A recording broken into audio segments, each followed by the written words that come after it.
The Century series is a popular name for a group of U.S. fighter aircraft representing models designated between F-100 and F-106, which went into full production.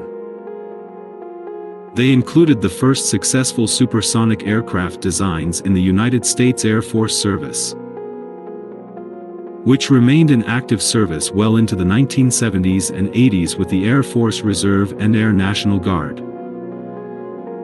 The name Century series stems from the Fighter F designation, number being in the 100 to 110 range. The term became a popular reference to a group of generally similar designs of the 1950s and early 1960s. As it evolved, the attribution of the Century series moniker reflects models designated between F-100 and F-106, which went into full production. North American F-100 Super Sabre, McDonnell F-101 Voodoo, Convair F-102 Delta Dagger, Lockheed F-104 Starfighter, Republic F-105 Thunderchief, Convair F-106 Delta Dart. The unifying characteristic of the Century series aircraft was advanced performance and avionics when they were introduced. The F-100 was the first aircraft in the USAF capable of exceeding the speed of sound in level flight. The F-101 was the first aircraft in the USAF capable of exceeding 1,000 miles per hour. The F-102 was the first aircraft in the world to utilize area rule in its design. The F-104 was the first combat aircraft capable of Mach 2 flight, and the only aircraft in history to simultaneously hold the world speed and altitude records. 3 of the Century series aircraft, F-101, F-102, and F-106 were armed with nuclear air-to-air missiles, these weapons designed to destroy incoming nuclear-armed Soviet bombers. Even when not scoring a clear hit due to the nuclear explosion, radius shock wave and radiation burst would still take out the incoming aircraft.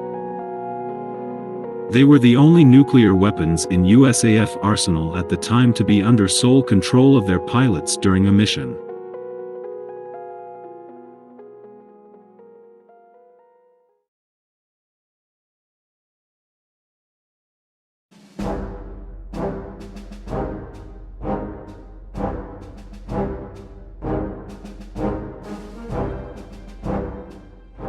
Operation Plumbob was a series of nuclear tests that were conducted between May 28 and October 7, 1957, at the Nevada test site.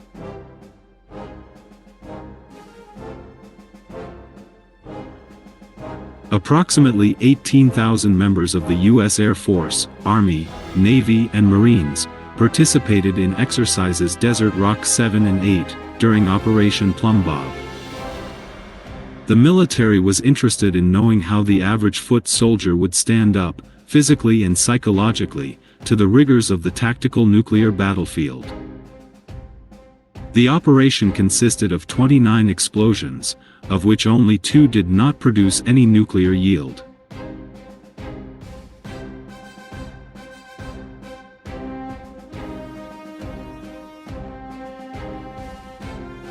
The John shot on July 19, 1957, was the only test of the Air Force's Air-2 Genie missile with a nuclear warhead. It was fired from an F-89J Scorpion fighter over Yucca Flats at the Nevada National Security Site.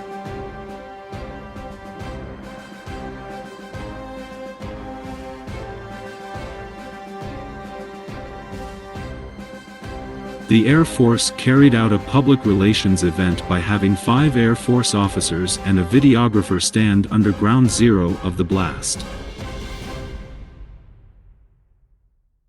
which took place between 18,500 and 20,000 feet altitude, with the idea of demonstrating the possibility of the use of the weapon over civilian populations without ill effects. The missing steel bore cap. In 1956, the first subterranean test was the nuclear device known as Pascal A, which was lowered down a 500 feet, 150-meter borehole.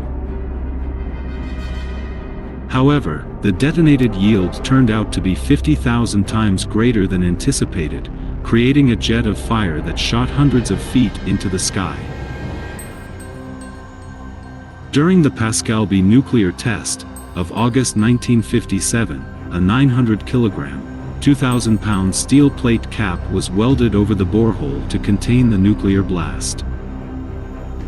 When Pascal B was detonated, the blast went straight up the test shaft, launching the cap into the atmosphere at a speed of more than 66 kilometers per second or 150,000 miles per hour.